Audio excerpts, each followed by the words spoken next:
Assalamualaikum warahmatullahi wabarakatuh. Bapak, Ibu, dan saudara-saudara yang saya hormati. 7 bulan sudah kita bersama-sama menghadapi pandemi ini. Saya paham masih banyak tantangan, namun tidak sedikit yang telah kita kerjakan. Singkatnya, strategi pemerintah sejak awal adalah mencari titik keseimbangan. Sekali lagi, mencari titik keseimbangan. Saya tegaskan kembali bahwa kesehatan masyarakat, kesehatan publik tetap nomor 1. Tetap yang harus diutamakan.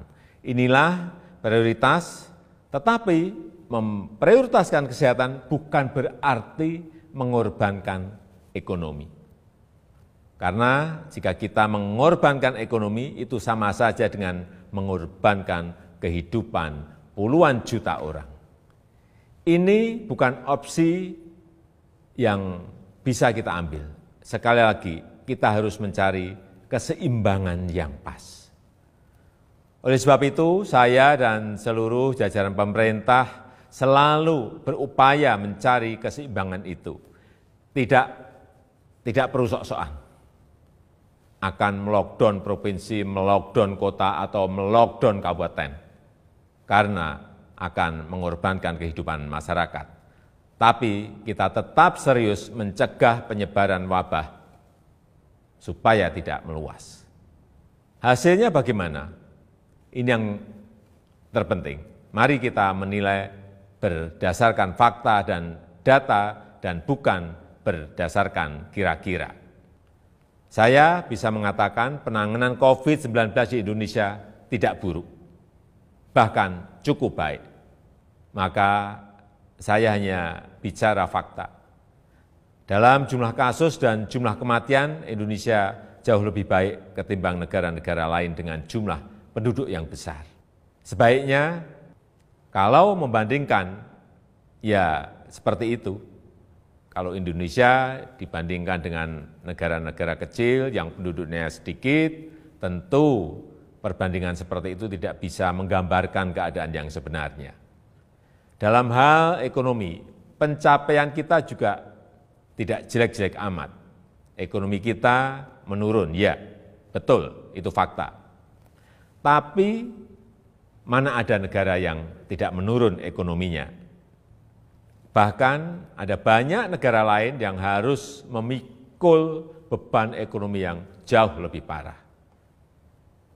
Dibandingkan dengan beberapa negara Asia Tenggara lainnya, misalnya, kinerja ekonomi kita masih lebih baik. Sekali lagi, ini fakta.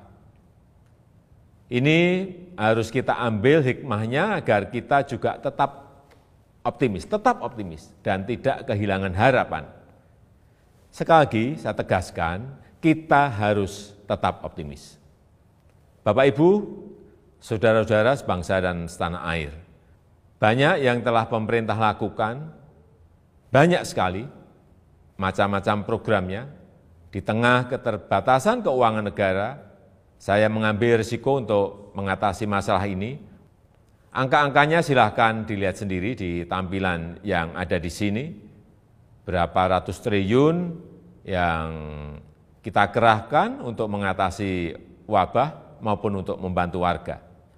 Kendati demikian, saya juga belum puas. Saya ingin menteri-menteri lebih baik lagi dalam bekerja, mencari program yang lebih tepat sasaran.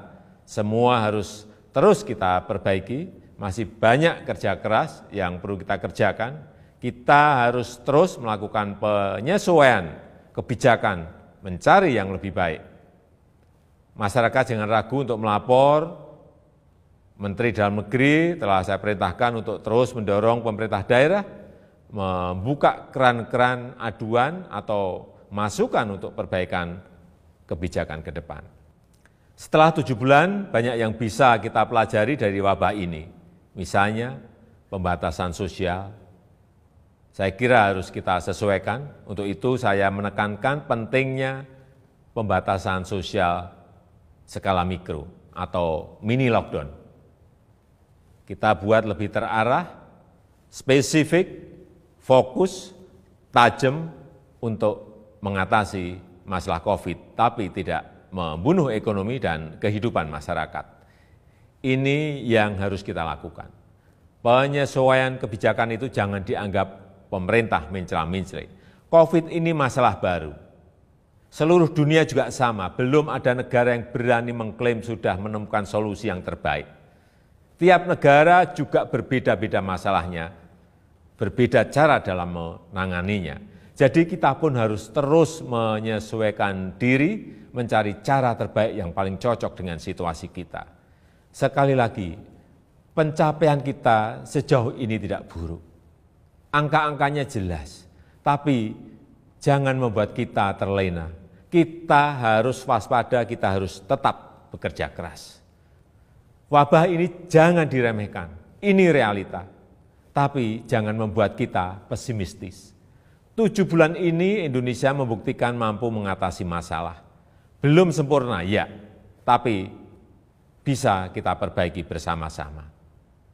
Mengatasi pandemi ini memang sulit, memerlukan kerja keras bersama, dan saya yakin kita akan dapat melakukannya. Yang penting, dalam situasi seperti ini, jangan ada yang berpolemik dan jangan ada yang membuat kegaduhan-kegaduhan. Bapak, Ibu, dan saudara-saudara sebangsa dan setanah air, tentunya apresiasi saya sampaikan kepada dokter, perawat, tenaga medis, TNI, Polri, ASN, dan juga para relawan. Namun, tidak kalah pentingnya adalah peran serta masyarakat untuk berubah, menyesuaikan diri, menaati protokol kesehatan. Lakukan dengan disiplin 3M, memakai masker, menjaga jarak, mencuci tangan. Tetap optimis mengatasi masalah.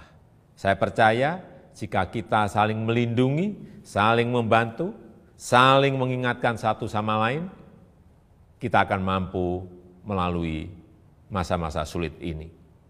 Semoga Allah SWT, Tuhan yang Maha Kuasa, meridhoi dan memberkati segala upaya yang telah dan akan kita lakukan bersama-sama sehingga dapat keluar dari krisis ini. Terima kasih. Wassalamualaikum warahmatullahi wabarakatuh.